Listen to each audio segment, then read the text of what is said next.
President Trump had. And I would assume in that conversation, don't know, that we have considered that reality and probably making certain that our target set is expanded somewhat to make certain that Iranians' offensive capability not only to take down our bases and hurt our people at U.S. bases, but also to inflict casualties on the Israeli population and military targets. In other words, we would be expanding to take down ballistic missiles in addition to Iranian leadership, in addition to command and control, in addition to the people that are on the streets killing wantonly the Iranian people. So I think an attempt here for time is to try to get this right in terms of doing it. Now, the second thing that's brought up there about the Iranians telling us they're not going to kill the people, just put that in the trash can, that statement, because the evidence is against all of that. After the 12-day war, they imprisoned 22,000 people, loosely described as sympathizers or informants to Israel. The Mossad would have loved to have had 22,000 informants, believe me. They were trying to intimidate the population so they don't protest. And what did they do? They killed 1,500 of them. 1,500. How do we know that?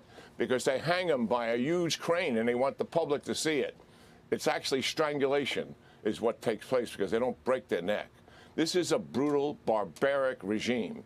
And those people that they put in jail now, some 20,000, they will get around to hanging thousands of them, regardless of the statements that are being made to American diplomats. Because why? That is who they are. And that's what we're facing here in dealing with these people. General Keane, do you think this moment is different from the other moments of protest? I mean, the Iranian regime has never been weaker. The proxy is essentially demolished around the globe. Do you think the Iranian regime is here, let's say, this time next year? Yeah, well, I don't think anybody can predict that, but I think your question is right on the mark. Yes, this is a different time.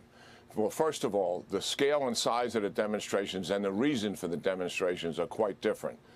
The big one back in 2009, election fraud. The last one in 22 was about headdress after Masha Amini was killed.